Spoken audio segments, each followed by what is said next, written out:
Hello everyone. Today we talk about how to fix the app of Talkie. We will go to settings, then we click on apps. After that we will search the app Talkie and we click. Then we will on for stop. After that we will go to storage. Then we click on clear cache.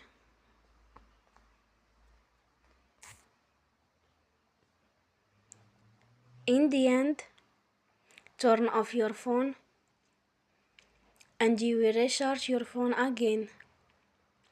Don't forget to support us by like and subscribe.